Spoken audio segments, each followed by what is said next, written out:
Bonjour Gaëlle. Bonjour. Bienvenue dans Le Labo, le premier podcast qui met en évidence les talents et les merveilleuses histoires en province de Luxembourg. Alors pour commencer, je vais t'inviter à te présenter pour nos auditeurs. Qui es-tu ? Alors, moi, je m'appelle Gaëlle Marot. Je suis pâtissière dans la région de Messancy depuis 3 ans déjà. Donc, j'ai ouvert ma propre société il y a 3 ans. J'ai d'abord fait des études de comptabilité pendant 3 ans à Enalux, à Arlon. Oui. Et puis après, j'ai poursuivi en reconversion professionnelle à l'école Alain Ducasse en France pendant 1 an pour être pâtissière. Et donc maintenant, tu es à temps plein alors dans ton activité ? Oui, je me suis installée comme indépendante principale en tant que pâtissière et j'ai ouvert donc un atelier avec boutique à Messancy. Et qu'est-ce qui fait qu'une personne se lance dans la pâtisserie à l'heure actuelle ? Alors, c'est un peu compliqué parce que donc c'était pas mon projet de base. Moi, je voulais être traiteur au départ. Et puis, les choses ont fait que, en fait, mes parents m'ont un peu obligée à faire des études un peu plus sérieuses. Donc, j'ai fait comptabilité. Et puis, j'avais pas envie de reprendre des études de 1, 2 ou 3 ans. Donc, j'ai fait une reconversion professionnelle rapide en pâtisserie, qui était ma passion de base depuis longtemps. Très bien. Et alors, est-ce que tu as une spécificité peut-être en tant que pâtissière ? Est-ce qu'il y a quelque chose que tu aimes bien faire ou qui fait un peu ta marque de fabrique ? Alors oui, moi je suis surtout spécialisée dans les gâteaux de mariage, les gros événements, donc les gâteaux 3 étages, 4 étages.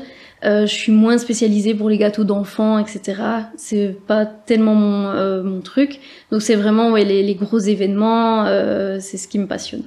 Et tu es seule ou tu travailles en équipe ? Alors là, j'ai engagé mon premier employé l'année dernière, en fin d'année. Félicitations. Merci. Et j'ai quelques stagiaires qui viennent m'aider de temps en temps. Ok. Et alors, où se situe exactement ton atelier ? Alors, donc à Messancy, c'est la pâtisserie Croustillichous et elle se situe au 6 rue d'Aubange. D'accord, parfait. Et est-ce que tu participes beaucoup alors à des événements ? Enfin, tu fais beaucoup des gâteaux pour des événements ? Oui. En termes de mariage, on est complet chaque année. Ah oui, d'accord. L'année dernière, par exemple, on a fait entre 40 et 50 mariages. Quasiment un par semaine, quoi. Oui. Surtout que les mariages, voilà, ça va être regroupé entre mai et octobre. Donc voilà, il y a des week-ends où on est sur 3-4 mariages par week-end. Donc oui, on a du travail pour le moment. Bah, c'est bien parti, en tout cas, c'est bien lancé. Oui. J'ai pas à me plaindre à ce niveau-là. On cartonne même sur les réseaux sociaux, on cartonne niveau commande, donc je suis assez contente. Ah bah on l'imagine. Alors c'est vrai que moi je t'avais à la base découvert sur les réseaux sociaux, sur Instagram. Et comment tu t'es lancée sur les réseaux sociaux ? Est-ce que tu vois vraiment une plus-value, une valeur alors de pouvoir être active dans le domaine ? Oui. Alors moi, étant comptable de base, donc j'ai vu tout ce qui était marketing, etc. Je suis très à cheval sur le marketing. Donc j'ai commencé à faire ma communication toute seule en essayant de dynamiser un peu les posts, de faire des choses un peu différentes. De faire de belles photos également pour dynamiser tout ça, et puis ça a pris une telle ampleur que j'ai ma sœur qui m'aide pour répondre aux commentaires, etc. Pour que les gens savent que y a quelqu'un à l'arrière de mon entreprise et que on les laisse pas commenter un post par exemple sans suivi, voilà. Que tout commentaire positif ou négatif, ils vont recevoir une réponse de ma part. Et donc c'est un peu une affaire familiale. Oui, du coup, elle m'aide pour tout ça parce que c'est vrai que les réseaux sociaux me prenaient énormément de temps à un moment donné. Je passe des heures à faire des posts, etc. Donc de temps en temps... un petit coup de pouce. Voilà, c'est ça. Et comment se passe une journée type pour toi ? Alors, déjà je me lève très tôt parce que je vais commencer généralement vers 6h à l'atelier. On va commencer généralement par tout ce qui est pâte à biscuits, etc. On va faire les crèmes et puis on va faire un montage gâteau tous les jours. Par exemple là c'est Pâques, donc c'est un peu différent. On va faire tout ce qui est chocolat pour le moment. Donc on prépare tous les œufs, les lapins au chocolat, etc. Et puis donc on produit tout ça généralement en matinée. Et moi les après-midi, j'ai la boutique qui est ouverte. Donc moi je vais être plus à la vente comme toute l'après-midi jusqu'à 18h. Et donc c'est ouvert que les après-midi ? Oui, du coup. Oui, Okay. De 13h30 à 18h. Donc moi je suis ouverte du mercredi au vendredi et le samedi on fait uniquement sur commande pour éviter tout ce qui est gaspillage alimentaire. Ah ok, Ok. Donc ça veut dire que, mais en tout état de cause, toute personne peut passer commande et peut venir la chercher n'importe quel jour? Non, on garde aussi que les après-midi pour le retrait de commande et le samedi. Ok, mais c'est quand même tous les jours de la semaine, oui. hormis le dimanche, quoi. Ok. Et donc, tu as un endroit de réservation? C'est par téléphone? Non, uniquement sur mon site internet. Donc, voilà. J'ai créé une boutique en ligne où tout le monde peut personnaliser n'importe quel gâteau. Mais non. Si. Donc, ils peuvent, par exemple, un Amber Cake, donc un gâteau en forme de chiffre. Ils peuvent choisir la crème, la décoration, l'intérieur. Ils peuvent vraiment tout choisir. Ah, ils peuvent tout customiser oui, en ligne? En ligne, oui. Donc, ils peuvent avoir leur propre gâteau personnalisé? C'est ça, je ne fais jamais un gâteau qui se ressemble. J'essaye toujours que ça soit des gâteaux un peu uniques. Et il y a juste pour les mariages où j'organise des rendez-vous pour en discuter. Mais sinon, la plupart des commandes se font en ligne. Ah ok, et ça veut dire qu'une personne qui souhaite donc passer par tes services va sur le site, le webshop, c'est ça, personnalise le gâteau, elle peut espérer l'avoir en les combien de temps? On compte minimum une semaine pour du personnaliser, et puis j'ai des gâteaux types où ils peuvent les commander par exemple la veille pour le lendemain déjà. Ah oui, ok. Ouais. Ah donc c'est assez flexible. Oui. Pour les gâteaux de dernière minute, on a toujours une solution. Ah voilà, c'est ça.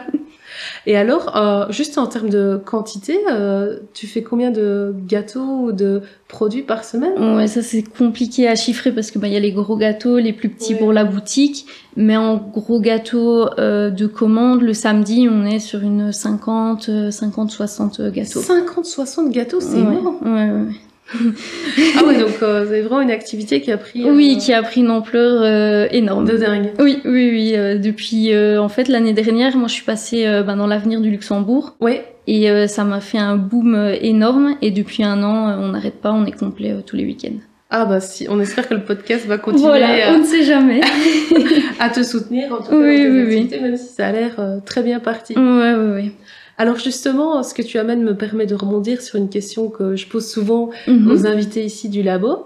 C'est dans ton secteur, donc que ce soit dans la pâtisserie ou même dans l'activité indépendante de manière générale, quels sont à tes yeux les défis, les enjeux liés à ton activité? Alors, pour moi, pour mon activité, je trouve que c'est le gaspillage alimentaire. C'est vrai. Donc moi, personnellement, j'ai en 3 ans d'activité, j'ai jamais jeté un seul gâteau.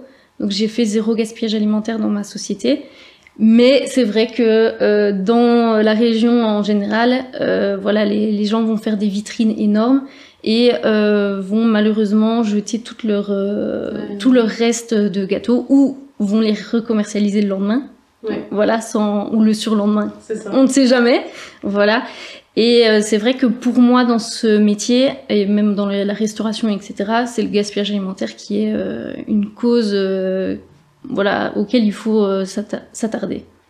Mais c'est vrai qu'à ce sujet, je ne sais pas si tu connais, mais moi j'entends beaucoup parler de l'initiative Too Good To Go, ou quelque chose comme ça. Oui. Oui, et donc qui vise justement à mettre en rapport les clients, les clients pour justement les produits restants, pouvoir assurer la revente. Et ça, c'est vrai que c'est un projet dont on parle de plus en plus, même à la commune, etc. Je trouve ça assez intéressant. En tout cas, j'ai des amis qui l'utilisent et qui ont eu que des retours positifs et qui s'abonnent, quoi. Ouais. Voilà, ça peut peut-être être une piste en tout cas. Personnellement, je ne l'utilise pas parce que pour le moment, je n'ai pas le besoin. Donc, si moi j'ai des restes en boutique, soit je les mets sur Facebook en faisant une petite vente rapide. Ou si vraiment je n'arrive pas à les vendre, ce qui ne m'est jamais encore arrivé, j'irai les distribuer sans problème parce que le gaspillage, moi c'est quelque chose que qui te touche. Oui. Bah c'est top si on peut limiter le gaspillage dans le cadre d'une activité comme la tienne, c'est quand même intéressant. C'est sûr, c'est un plus. C'est sûr. Oui. C'est un plus. D'où l'intérêt aussi peut-être des commandes du coup. Oui, c'est pour ça que en fait au tout départ, moi je ne voulais absolument pas de boutique. Je voulais vraiment fonctionner que sur commande, mais c'était plus personnel. Je me suis sentie un peu toute seule dans mon atelier, n'ayant pas de clients la journée. Donc j'ai ouvert la boutique, mais normalement c'était uniquement sur commande mon projet de base. Et tu as commencé quand alors à faire uniquement les commandes? Uniquement les commandes, donc en fait je suis sortie de l'école et j'ai tout de suite commencé. Oui, parce qu'en fait on était en plein Covid. Et En 2020, du coup? Oui, c'est ça. Et donc j'ai cherché un boulot en fait, en tant que pâtissière ou en tant que pâtissière dans un restaurant. Et à ce moment-là, malheureusement, personne n'engageait. C'était un peu la crise dans ces métiers-là. Donc c'est pour ça que je me suis lancée d'abord uniquement sur commande. Et en fait, ça a pris une telle ampleur que je me suis installée définitivement. Direct, oui, dès que tu as eu l'occasion. C'est ça. Ah bah c'est un super parcours en tout cas, c'est une belle c'est gentil. Story. Merci.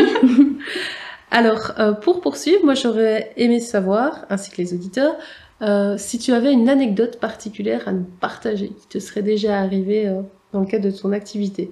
Alors, ça dépend ce que vous appelez anecdote. On entend de tout. Ok, d'accord. Dans les différents invités, on a eu une fois un chef cuisinier. Enfin, un cuisinier qui maintenant va lancer son projet de resto à lui tout seul. Il nous avait raconté qu'en tant que cuistot dans le resto où il était jusqu'à il y a peu, un jour il y a eu une coupure de courant uniquement dans la cuisine. D'accord. Mais tout est à l'électrique. Oui. Voilà, ça c'était une sacrée anecdote. Mais personnellement, il ne nous est pas encore arrivé grand-chose. Donc voilà, tout s'est toujours bien passé. Ce que voilà je peux raconter, c'est que on a invité Adelina et Benjamin du Meilleur Pâtissier une fois venir, et voilà, c'était hyper sympa, des gens hyper chouettes. Donc je pense que c'est un bon moment à garder en tête. Et c'était quand?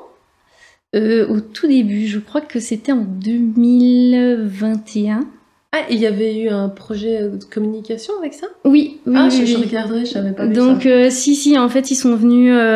En fait, on a reproduit un des gâteaux qu'ils avaient fait au Meilleur Pâtissier, et ils sont venus pour voir les gens. On a vendu leurs gâteaux toute la journée, et on a fait une journée partage entre les clients et eux-mêmes, quoi. Ah, c'est cool. Ouais, non, c'était chouette. Mais c'est vrai qu'en termes d'anecdotes tuiles ou marrantes, j'ai pour le moment rien encore.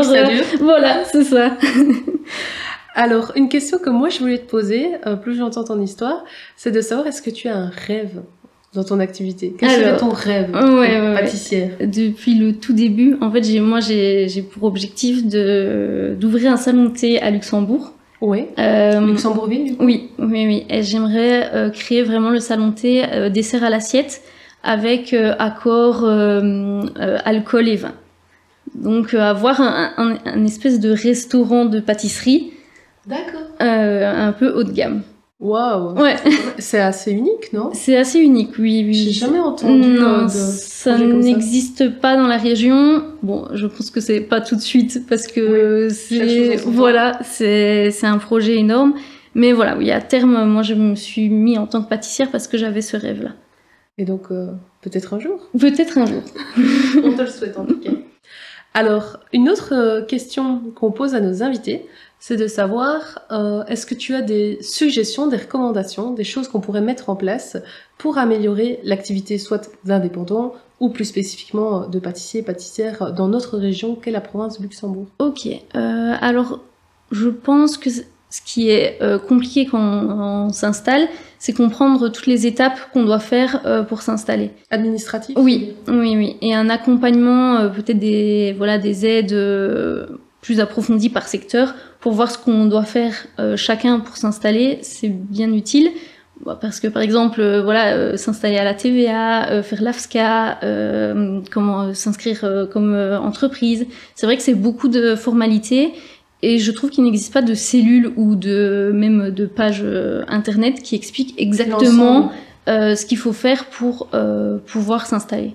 Mais c'est vrai que t'es pas la première personne à nous dire ça. Ouais, c'est très compliqué. C'est très compliqué à savoir ce qu'on doit faire. Et même s'informer sur internet, on n'y arrive pas. Il n'y a pas quelque chose de bien précis. C'est toujours des choses très approximatives. Ou partielles peut-être. Oui. Ah, c'est ça. Bah, c'est vrai que c'est pas la première fois que j'entends ça dans les invités. Oui. Et je me dis que ça peut être alors vraiment quelque chose à mettre en place et qu'il y a un besoin. Oui, je pense. Pour les jeunes qui se lancent. Et même, peut-être accompagner même physiquement, peut-être même pas que sur Internet, mais voilà, avoir quelqu'un qui peut donner des conseils sur l'ouverture d'une entreprise. Bon, franchement, je note. Je note pour relayer parce que c'est pas la première fois et je me dis que il y a vraiment quelque chose à faire. Oui. C'est pas quelque chose de ponctuel ou qui concerne une seule personne, entre guillemets, ça concerne plus de gens, de jeunes qui essayent de se lancer, donc il y a sans doute un intérêt. Ok. Ça, c'est clair. Alors, pour terminer, moi j'ai toujours une question bonus, c'est de savoir quel serait selon toi un bon invité, une bonne suggestion d'invité qu'on pourrait avoir ici dans un prochain épisode du Labo. Oui. Alors, je dirais, parce que je travaille beaucoup avec, à Messancy, il y a une fleuriste qui s'appelle Fleur Sauvage. Fleur Sauvage. Oui, elle s'est installée plus ou moins en même temps que moi, et c'est quelqu'un qui essaye aussi de garder ce côté local. Donc, elle essaye d'avoir que des fleurs européennes. Voilà, et des fleurs qui sont saisonnières. De saison. Ouais, de saison, voilà. Plutôt que d'acheter, voilà, tout ce que les gens demandent. Par exemple, on ne trouvera pas une rose si c'est pas la saison de la rose. Ah oui, ok. Et donc, voilà. Elle est aussi jeune que toi? Enfin, Oui, oui, j'en ai plusieurs, plus ou moins dans les mêmes tranches d'âge, un peu plus. C'est un peu sensible. Oui, un peu plus âgée que moi, mais on a ouvert exactement en même temps, et moi j'utilise ces fleurs pour faire tout ce qui est gâteau de mariage, etc. Donc on collabore ensemble, si, depuis le début. Et c'est vrai que c'est quelqu'un que je pense qui veut aussi faire quelque chose d'un peu innovant et différent d'une fleuriste normale. Ah ouais, c'est noté. Franchement, je ferai la suggestion à l'équipe, voir si on sait la contacter. Oui.